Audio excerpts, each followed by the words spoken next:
Hello and welcome दोस्तों, स्वागत है आपका हमारे इस नए यूट्यूब चैनल पे जिसका नाम है simple science.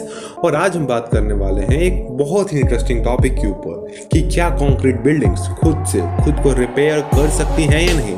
So without wasting any more time, let's get started.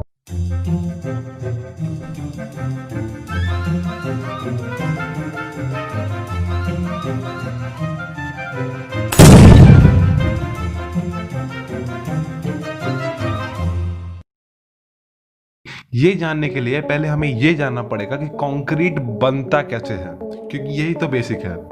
तो कंक्रीट बनाने के लिए हम सबको पता है, पहले कुछ गिट्टी कंकड़ लगते हैं जो भी वो काले काले होते हैं, उसके साथ हम सीमेंट मिलाते हैं और फिर उस वाटर में उसके अंदर डालते हैं और फिर उसको अच्छे से मिक्स कर लेते हैं और फिर वो एक पेस्ट टाइप का बन जाता है, उसको हम लोग इस्तेमाल करते हैं। अब इसके अंदर एक प्रोसेस होती है जिसको हम कहते हैं हाइड्रेशन।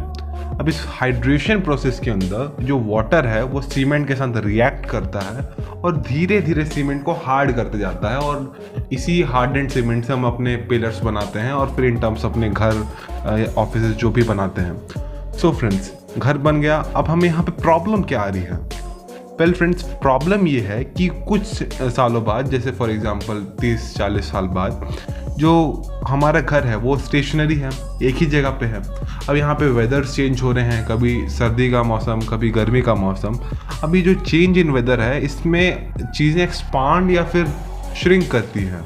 अब जैसे कि गर्मी का मौसम आया तो हमारा कंक्रीट जो है वो एक्सपांड करेगा और जैसे ही सर्दी का मौसम आएगा वो श्रिंक करने लगा।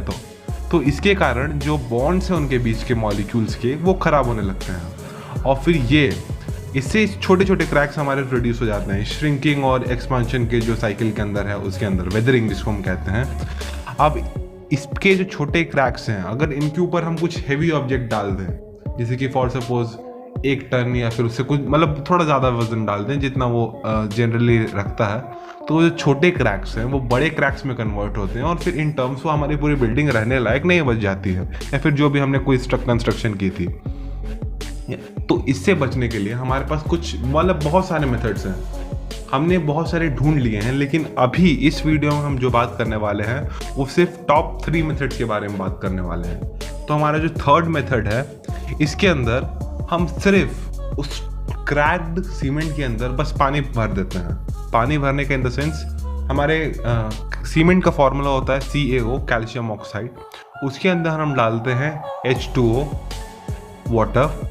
अब जैसे हमने उसके अंदर वाटर डाला तो वो कैल्शियम हाइड्रोक्साइड बना लेता है। अब ये कैल्शियम हाइड्रोक्साइड जब डिजॉल्व ऑक्सीजन के कार्बन डाइऑक्साइड के साथ रिएक्ट करता है तो कैल्शियम कार्बोनेट बनाता है। अब ये कैल्शियम कार्बोनेट के जो छोटे छोटे माइक्रोस्कोपिक क्रिस्टल्स हैं ना, ये क्रैक्स के एजेस पे जाते हैं और वहाँ पे सेटल डाउन होने लगते हैं। वहाँ पे वो मतलब फिक्स हो जाते हैं, कह सकते हैं सेटल होने लगते हैं बस। और ऐसे जब इनकी मतलब नंबर बढ़ जाता है तो फिर ये धीरे धीरे क्रैक को भर देते हैं। लेकिन इस मेथड के अंदर फ्रेंड्स एक बहुत बड़ी लिमिटेशन है कि 0.3 मिलीमीटर से जो बड़े क्रैक्स हैं उनको ठीक नहीं कर पाते हैं। ये जो सर बीच वाला जो एरिया है ना, ऐसे टाइप के क्रैक वो नहीं ठीक कर पाते हैं।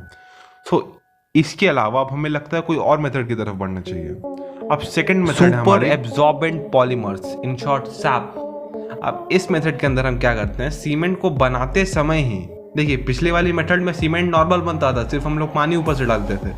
अब इस मेथड के अंदर हम लोग सीमेंट बनने से पहले ही उसके अंदर हाइड्रोजेल्स डाल देते हैं। ये हाइड्रोजेल्स कुछ नहीं रहते हैं, बस एडेसिव जैसे रहते हैं जो कि उसके अंदर ऑलरेडी एडेड रहता है बनने से पहले। अब जैसे ही कोई क्रैक आता है, अकर होता है और उसके अंदर पानी भर जाता है, फ्रेंड्स पानी भरना जरूरी है। जैसे ही वो पानी भर जाता है, उसका ये जो हमारे हाइड्रोजेल्स हैं उनका एनवायरनमेंट ह्यूमिड हो जाता है। तो ये जो हमारे हाइड्रोजेल्स रहते हैं ये पहले स्वेल अप होते हैं और फिर ये स्वेल्ड अप हाइड्रोजेल्स उसके अंदर जो क्रैक के अंदर भर जाते हैं और इन टर्म्स उसको ब्लॉक जैसा कर देते हैं। हाँ, मतलब कुछ ऐसा ब्लॉक, मतलब वो बड़े हो गए, अब उनका साइज तो बड़ा हो गया है, अब वो क्रैक को आसानी से भर देते हैं। समटाइम्स ये ब्लास्ट मतलब फट भी जाते हैं और इनके अंदर का जो एडेसिव है वो भी अच्छे से इसको सील कर देता है। लेकिन फ्रेंड्स इसमें प्रॉब्लम तब आती है जब आपने अभी तो क्रैक भर दिया, लेकिन अभी से 5 साल 10 साल के बाद जब आप उसे देखोगे तो ये उसी जगह पे और गंदे क्रैक्स को बना देता है। मतलब जो हमारे पहले उस जगह छोटे क्रैक्स हुए थे जिसको हमने फिक्स कर दिया था, अभी और बड़े क्रैक्स आएंगे। मतलब फ्रेंड्स हमारी बिल्डिंग और भी गंदी हालत में पहुंच चुकी है। तो फ्रेंड्स इसके लिए हमें फिर अपनी थर्ड मेथड की तरफ बढ़ना पड़ता है, जिससे हम कहते हैं बायो कंक्रीट। अब इस मेथड का इन्वेंशन किया था डॉक्टर हंग जोंग्स ने। अब प्रोनाउंसिएशन आप मेरे को बता सकते हैं, हो सकता है गलत हो। सो इस मेथड के अंदर हम क्या करते हैं, इसमें भी हम सीमेंट को मतलब कंक्रीट को बनाने से पहले ही उसके अंदर हम एक बैक्टीरिया डाल देते हैं, और उस बैक्टीरिया के साथ हम कैल्शियम लैक्टेट, नाइट्रोजन और फॉस्फोरस डाल देते हैं। और फिर जब तक बिल्डिंग को कुछ नहीं होता, जब भी कोई क्रैक नहीं है, तब तक वो जो हमारे जो बैक्टीरियाज है वो डॉर्मेंट रहते हैं। डॉर्मेंट इन द सेंस सोते रहते हैं, वो भी एक्टिव नहीं है। लेकिन जैसे ही जैसे कि उनकी लाइफ स्पैन 200 ईयर्स की है, तो 200 ईयर्स के पहले जब भी उसके अंदर क्रैक आते हैं और उसके अंदर वाटर आ जाता है क्रैक्स के अंदर, तो ये जो बैक्टीरियाज रहते हैं ये एक्टिव होने लगते हैं। एक्टिव बैक्टीरिया बाद में अपने आप को मल्टीप्लाई करते हैं और ये कैल्शियम लैक्टेट पे फीड होते हैं और ऑक्सीजन इनहेल करते हुए ये बाई प्रोडक्ट निकालते हैं लाइमस्टोन।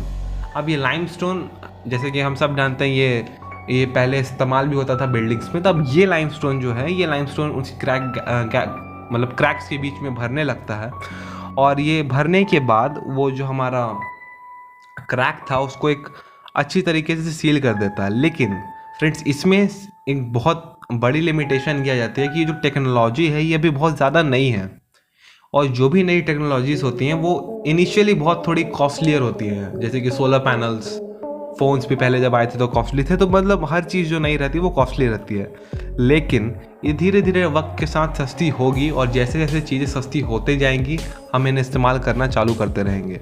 साथ ही साथ इसमें एक और इशू जो आता है वो है कि बहुत टॉल बिल्डिंग्स के अंदर इस्तेमाल नहीं की जा सकती है। मतलब ये जो टेक्निक है बहुत टॉल बिल्डिंग्स में या फिर बहुत हैवी लोड जहाँ रहता है वहाँ पे इस्तेमाल नहीं की जा सकती है। ये इसकी सेकंड लिमिटेशन है। तो फ्रेंड्स आज के लिए बस इतना ही। अगर वीडियो पसंद आई हो तो लाइक, शेयर,